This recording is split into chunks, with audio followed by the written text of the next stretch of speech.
En esta mañana, queridos hermanos, nos toca hablar de la gracia, de la humillación y de la exaltación de nuestro Señor Jesucristo. Cómo su humillación y su exaltación han derramado sobre nosotros esa gracia de la cual hemos venido hablando, que nos llena de esas grandes riquezas espirituales que hay para cada uno de nosotros. Y quizás a cada uno de nosotros pudiera parecer lógico hablar primero de la humillación y después de la exaltación.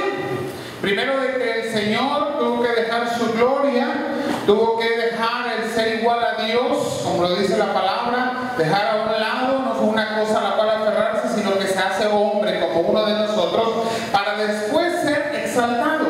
Pero en la lógica de la palabra y en el pensamiento del apóstol Pablo, esto no es así. El primero va a hablarnos de la exaltación de Cristo, diciéndonos, subiendo a lo alto, llevó cautiva la cautividad. Y después nos va a hablar de su humillación, diciendo, ¿qué es esto? Sino que primero había descendido a las partes más bajas de la tierra. El objetivo de esta mañana, para que se lo lleve en mente y pueda resolver sus dudas al respecto, es clarificar qué significan estas frases. Subiendo a lo alto llevó cautiva la cautividad, y habiendo descendido primero a las partes más bajas de la tierra. ¿Qué significa la exaltación y qué significa la humillación de nuestro Señor Jesucristo? Y cómo esto ha traído para cada uno de nosotros esa gracia que nos llena, que nos satisface, que nos muestra y que nos alimenta de las riquezas más grandes de la gloria, de la presencia del Señor en nuestra vida. Pero antes de eso, llegamos al primero versículo 7. Y el versículo 7 conecta lo que se ha venido desarrollando en los primeros versículos de este capítulo 4 con lo que continúa. Y nos ha venido hablando la palabra de la unidad. Nos ha venido hablando la palabra de cómo cada uno de nosotros tenemos una responsabilidad en ese llamado que el Señor nos ha hecho de estar guardando lo que Él nos dio. ¿Se acuerdan que decíamos que nos había dado el Señor? Esa paz en la unidad del Espíritu. Y nosotros somos llamados a guardarla. Decíamos en la predicación pasada, no a producirla. No es algo que nosotros vamos a lograr o a alcanzar. Es algo que Dios ya nos dio, pero que tenemos que guardarlo. Por eso la palabra aquí en el versículo 7 va a empezar hablándonos de ¿cómo podríamos decir? De que cada uno de nosotros somos individuos, de que cada uno de nosotros tenemos una personalidad en especial, pero que en la totalidad, en el conjunto, formamos precisamente esa unidad que es la iglesia de nuestro Señor Jesucristo. Por eso la palabra nos dice, pero a cada uno de nosotros fue dada, ¿qué? La gracia. A cada uno de nosotros fue dada la gracia. A cada uno de ustedes les fue dada la gracia. Sin la gracia de Dios, sin la gracia del sacrificio de Cristo en la cruz del Calvario, no estarías aquí, no serías parte de la iglesia de Cristo, no serías parte de la comunión y de la comunidad de la iglesia, y no estaría esa paz de Dios por medio de su Espíritu Santo en tu vida. No tendrías ese llamado a guardar la unidad del Espíritu en el vínculo de la paz. Porque el Señor nos ha dado a cada uno de nosotros gracia. Es que somos parte de ese precioso cuerpo de Cristo. ¿Qué significa que el Señor ha dado gracia a cada uno de nosotros? Que el Señor ha formado en ti y en mí, ha formado en cada uno de nosotros un carácter cristiano. ¿Te acuerdas que hablábamos de las virtudes de Cristo? Esas virtudes que tenían que ser generadas y que tenían que ser desarrolladas en cada uno de nosotros. ¿Te acuerdas cuáles eran? Humildad, mansedumbre, paciencia, y la cuarta, decíamos, era el amor. Muy bien, que me han estado siguiendo. Algo hemos aprendido. Gloria a Dios por ello, porque el Señor produce en nosotros el querer y el hacer. Y si aprendemos es por su gracia, porque todo lo que sucede en nuestra vida es por gracia. Esas virtudes tienen que estarse desarrollando: la humildad, la mansedumbre, la paciencia, el amor. ¿Para qué? Para que pueda ser conservada en medio de nosotros la paz, ese sentido de unidad que tenemos como hermanos y hermanas en la fe. Todo esto porque la presencia del Espíritu Santo está en ti, está en mí, en cada uno de nosotros. Pero esto tiene que ser una evidencia, tiene que poderse ver, tiene que poderse manifestar en medio de la iglesia. Y aquí tenemos que acercarnos ahora al concepto de la iglesia local. Porque hemos venido hablando de la iglesia de Cristo, de la iglesia universal de Cristo, de la iglesia de Cristo alrededor del mundo, que está ahorita trabajando para darle la gloria y la honra al Señor. Pero somos llamados a ser parte de iglesias locales. Tú y yo somos llamados a ser parte de una iglesia local llamada el Divino Redentor.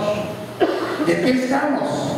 Pero cada una de las virtudes de Cristo, cada uno de los llamados de la gracia de Cristo, cada una de las riquezas de la gracia de Cristo y su redención para nosotros, son dadas para que esta iglesia llamada el Divino Redentor se desarrolle de tal manera que le demos la gloria y la honra a nuestro Señor.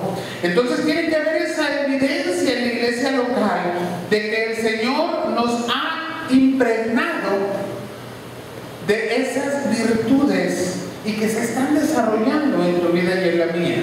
Que el fruto del Espíritu está creciendo en tu vida y en la mía.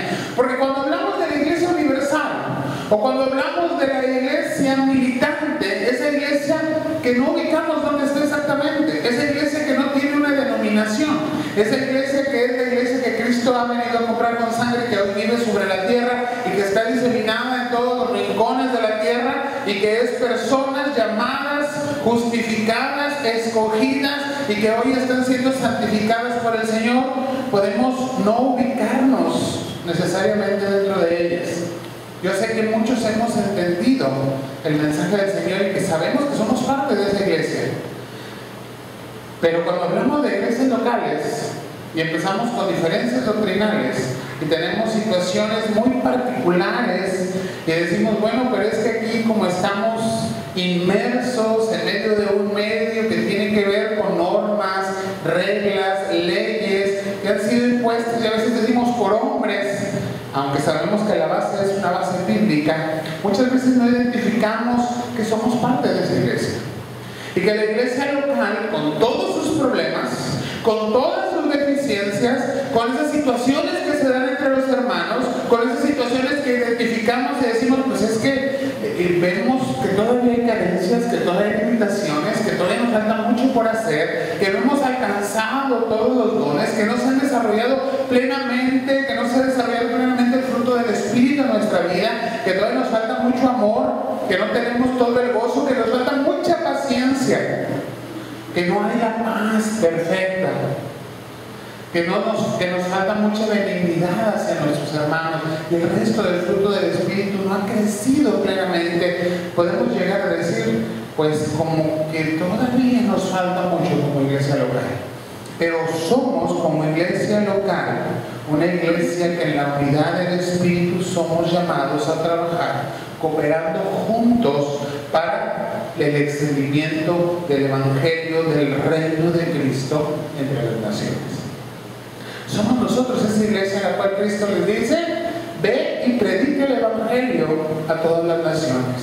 Ve y lleva ese Evangelio de gracia, haz discípulos, bautízalos.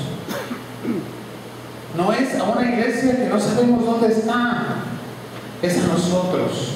Es a ti y a mí que el Señor nos ha dado ese llamado especial que nos hace parte de la iglesia de Cristo y que nos hace responsables de responder al llamado de Cristo en nuestra vida.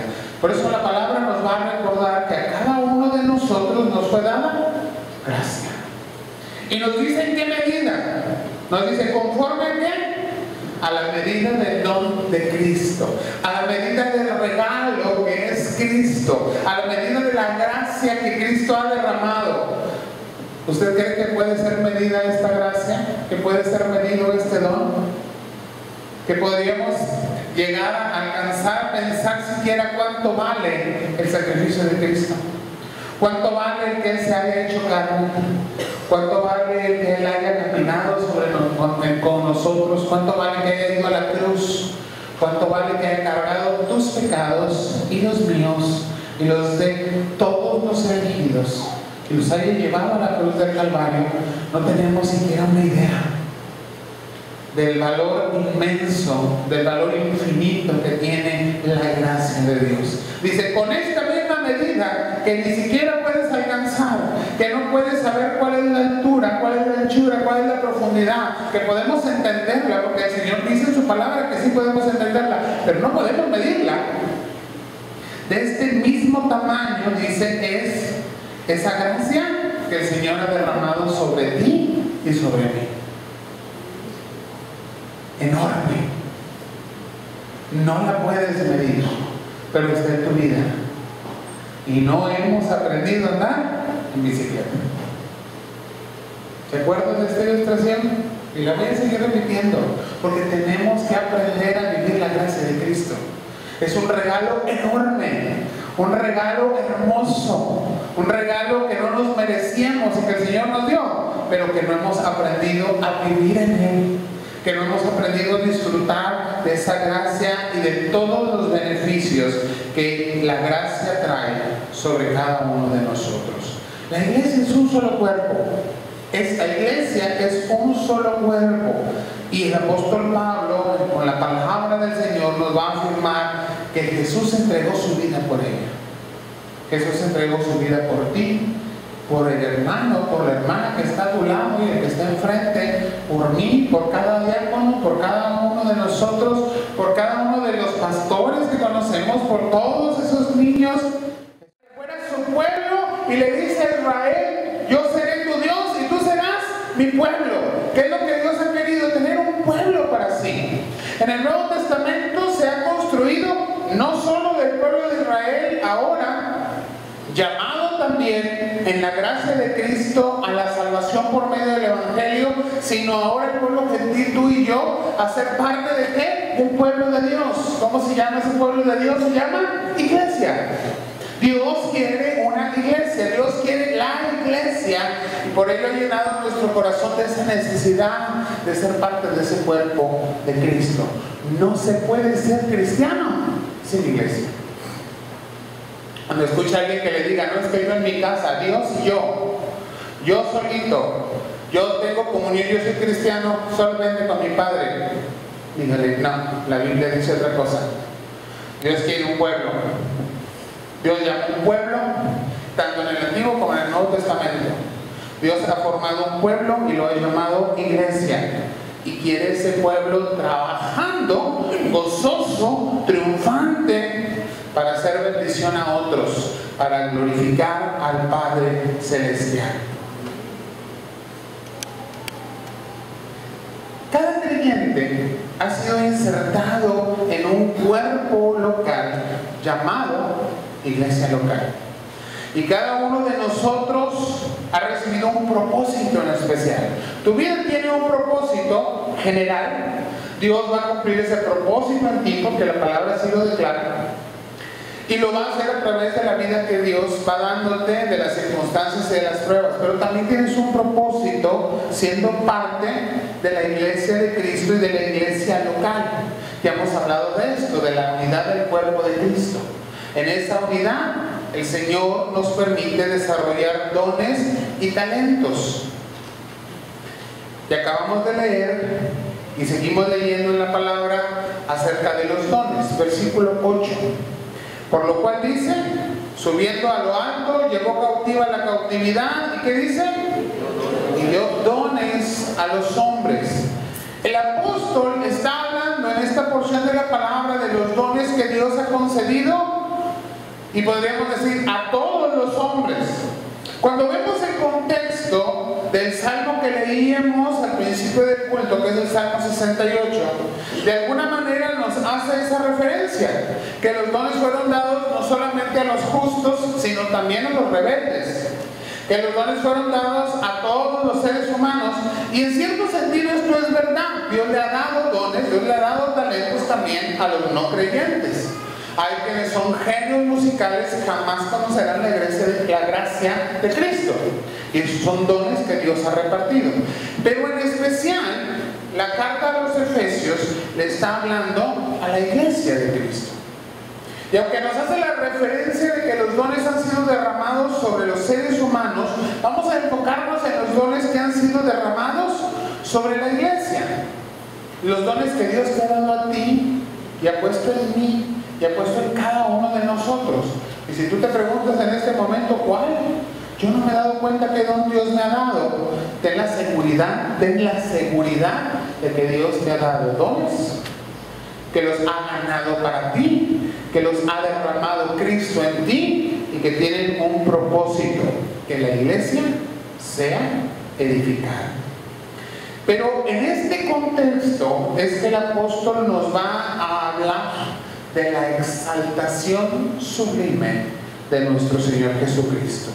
Dice el Salmo 68, 18: subiste a lo alto, cautivaste la cautividad, tomaste dones para los hombres y también para los rebeldes, para que habite entre ellos Jehová Dios.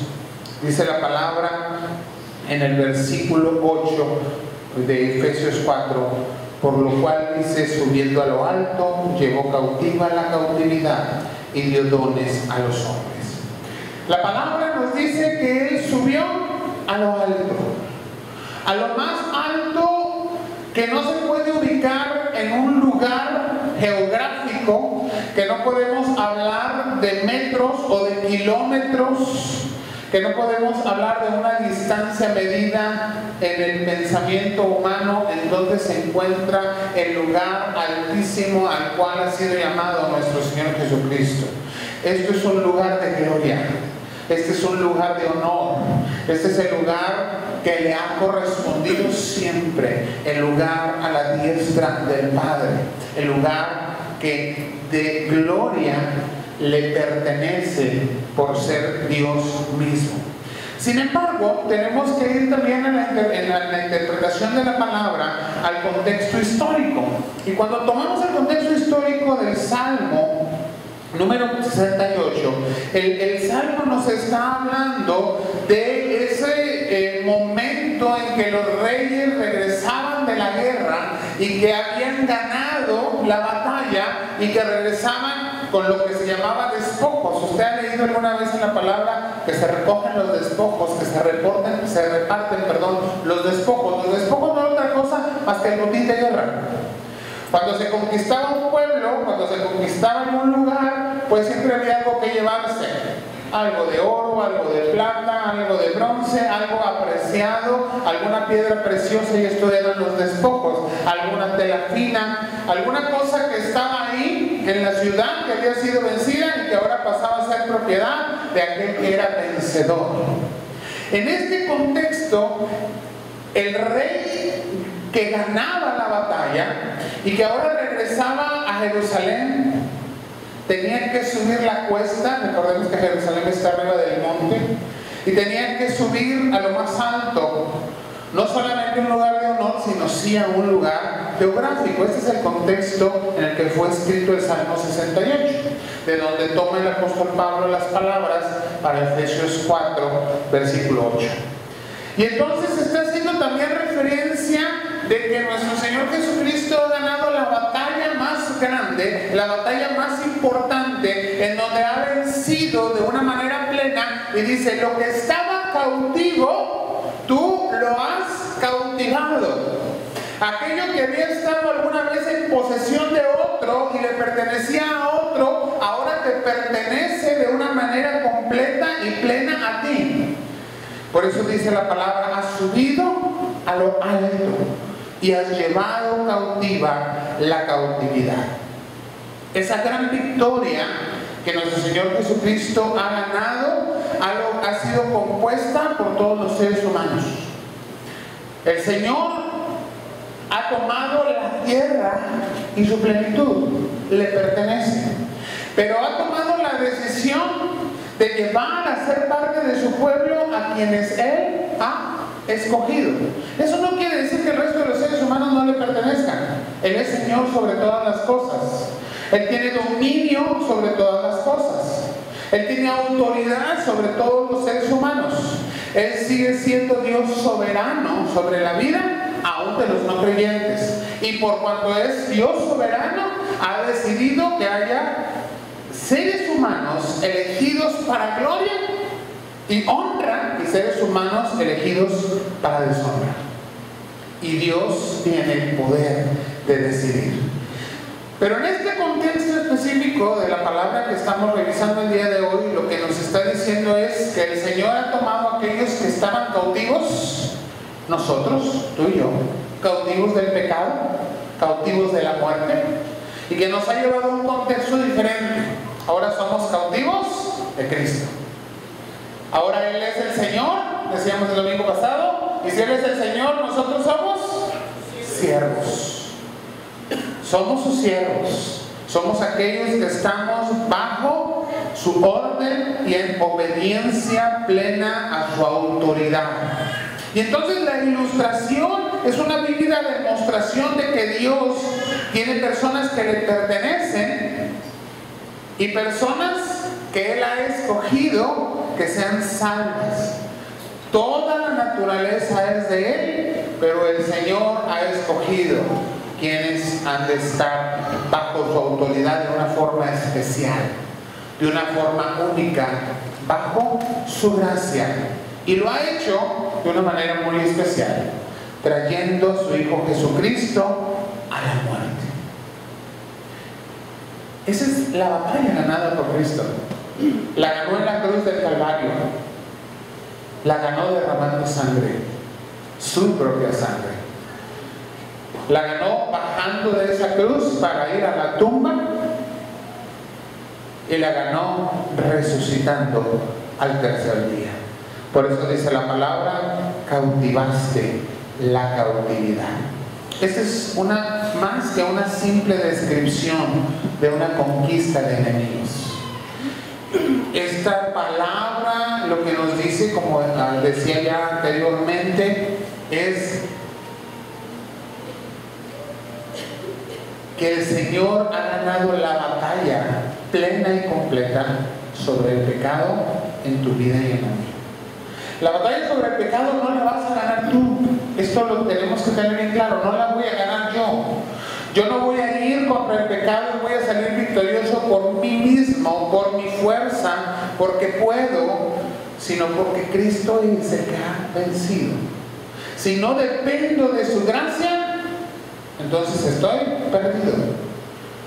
No tengo la capacidad de ganar la batalla si no es por la gracia de nuestro Señor. Y entonces viene nuestro Señor Jesucristo, habiendo ganado la victoria, y le va a presentar al gran Señor, al Padre de toda gloria, la victoria y el botín. Esos despojos, se oye fea la palabra en nuestro contexto, pero ese es el nombre correcto, que ha tomado con su victoria y ahora los presenta delante del Padre. Y el botín es tu vida y la mía. ¿A quién le pertenecemos? Al Padre. Somos de su propiedad y debemos gozarnos en ello porque nos compró, porque ahora le pertenecemos a Él. En este contexto dice la palabra que el Señor dio dones a los hombres. ¿A cuáles hombres dio el Señor dones? A todos. Pero dio dones especiales, dones que son útiles para cumplir el propósito del Señor en tu vida y en la mía, el propósito que Dios tiene para la iglesia, en especial a aquellos que el Señor ha elegido. A ti te eligió. Y el Señor ha puesto dones especiales en tu vida, dones que han sido puestos en ti para edificación de la iglesia. Tenemos que empezar entonces a revisar en nuestra propia vida dónde están los dones. Si el don que Dios me ha dado solamente me beneficia a mí, o solamente sirve para que sea reconocido por los demás, Solamente es como un arte que los demás pueden aplaudir y gozarse en ello. Hay que revisar si lo estamos usando bien o si verdaderamente es un don de Dios en mi vida. Porque los dones que Cristo ha derramado sobre la vida de los miembros de la iglesia, de su iglesia, son para edificación de la iglesia de Cristo. ¿Cómo? Pregúntate por favor, ¿cómo mi vida está edificando la iglesia de Cristo? ¿Cómo mi vida está haciendo crecer la iglesia de Cristo? ¿Cómo mi vida está bendiciendo a mis hermanos y hermanas en la fe? Y hay que buscar esa respuesta. No es una respuesta que se puede quedar en el aire, que podemos dejar a ver si algún día encuentro la respuesta. Tengo que buscarla en mi día a día. ¿Cómo estoy siendo bendición para la iglesia, para la edificación del cuerpo de Cristo? Porque la palabra dice que el Señor ha derramado dones. Y esos dones están conectados a la gracia. Y la gracia es enorme, no puede ser medida. Y en esa medida el Señor me ha dado dones. ¿Dónde están? ¿Y cómo están funcionando? Hay que encontrarlos, hermanos. Y hay que ponerlos a trabajar para la gloria de Dios. Y hay que ponerlos a trabajar para la edificación de la iglesia. Es parte de lo que Cristo ha ganado. No puede perderse. Lo que es de Cristo nunca podrá perderse. Lo que es de Cristo le pertenece y nadie se lo puede arrebatar. Él lo dice, nadie puede arrebatarlo de mi mano. Tenemos que reflexionar como iglesia en esto. Tenemos que reflexionar como parte de la iglesia de Cristo en esto, como personas, como individuos. Tenemos que reflexionar. A cada uno de nosotros fue dada gracia conforme al don de Cristo. Te vuelvo a hacer la pregunta. ¿Cómo mi vida está siendo usada para que sea edificada la iglesia? Si no encuentras hoy una respuesta, empieza a buscarla y empieza a desarrollar esos dones y a usarlos y a ponerlos en oración y a ponerlos en humildad, con mucha paciencia, con mansedumbre, con mucho amor al servicio del Señor. ¿Para qué? Para que la iglesia de Cristo sea edificada. Los versículos 9 y 10 nos van a hablar de cómo el Señor fue humillado. Nos van a hablar de que este elevamiento glorioso del Señor ha sido consecuencia de un evento que pareciera totalmente contrario. Y dicen estos versículos, y eso de que subió, ¿qué es? Sino que también había descendido primero a las partes más bajas de la tierra. No quiero entrar en muchas polémicas, porque esto se ha interpretado de muchas formas diferentes y a veces ha causado problemas teológicos. Se ha dicho incluso que esto tiene que ver con lo que dice el apóstol Pedro después, que el Señor bajó a las partes más profundas y fue y les predicó a los espíritus encarcelados. La Biblia en sí no presenta una conexión entre estos pasajes, pero se han tomado como que estuviesen conectados. Este pasaje nos habla eminentemente de la humillación de Cristo y no de hasta dónde llegó. Así como el que nos diga la palabra que subió a lo más alto no nos ubica en un lugar geográfico, sino en la exaltación gloriosa de Cristo como triunfante. Esto que nos dice que ha bajado a las partes más bajas de la tierra tampoco nos ubica en un lugar en especial, sino en que el Señor fue humillado de su condición y que con ello, o que esto ha sido parte de que el Señor sea hoy glorificado y del precio que ha pagado para derramar sobre ti y sobre mí los dones de la gracia. ¿Qué es lo que la palabra nos está diciendo de una manera específica? Que el descenso de Cristo se refiere a que el Señor ha bajado de los cielos y sufrió esta humillación para llenarme de su gracia. Que costó, que no fue gratis, que no fue fácil, que lo hizo por amor, que si no lo hubiera hecho por amor, no lo hubiera hecho. Nadie se humilla a sí mismo por otro, nadie se entrega a sí mismo por otro, nadie se rebaja de la condición que tiene por otro si no es por amor. Y ese es el precio de la gracia, el amor. El amor que Dios ha tenido para entregar a su Hijo y el amor que Cristo ha tenido para humillarse a sí mismo.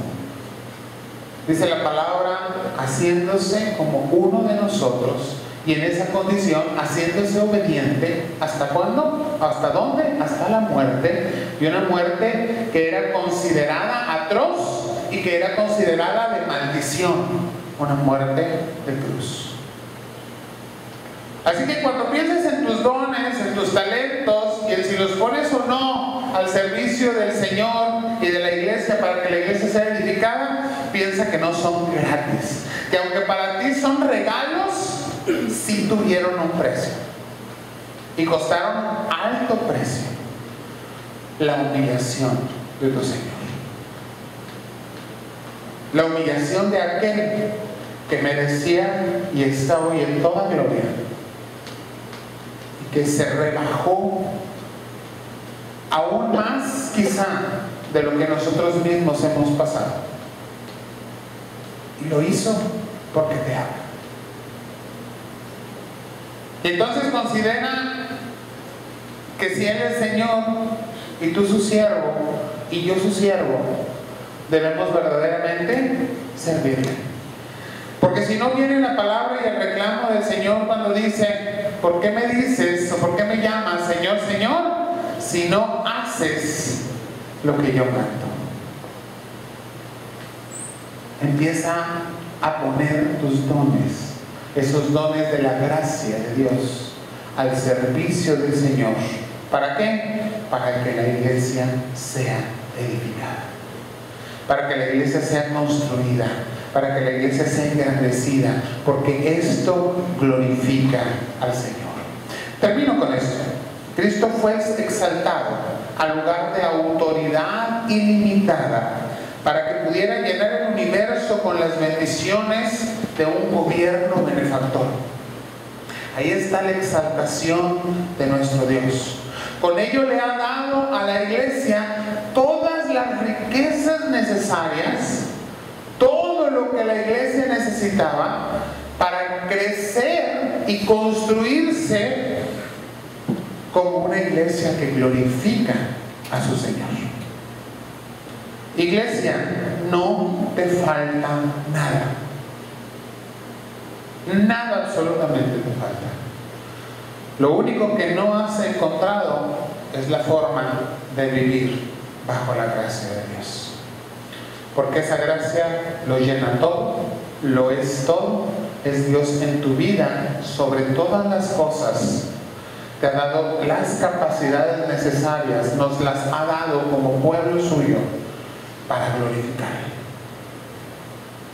¿Dónde está tu don? ¿O dónde están tus dones? Glorificando a Dios y edificando a la iglesia. Medita en ello. Vamos a orar. Señor, te rogamos, nuestro buen Padre, que te manifiestes, Señor, con sabiduría en nuestras mentes y corazones.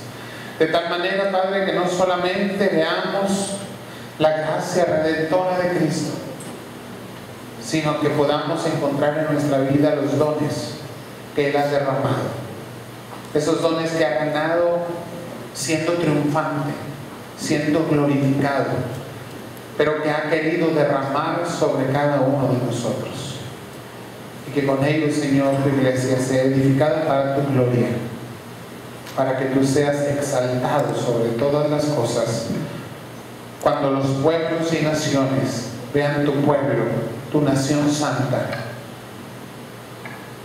reflejando, Padre, tu gloria en esta tierra. Que tu gracia, Señor, que lo ha llenado todo, sea manifiesta en tu iglesia, y que al ser, Señor, parte de la iglesia, sea manifiesta en la vida de cada uno de tus hijos e hijas. Danos la sabiduría para hacerlo. Te lo pedimos en Cristo Jesús. Amén.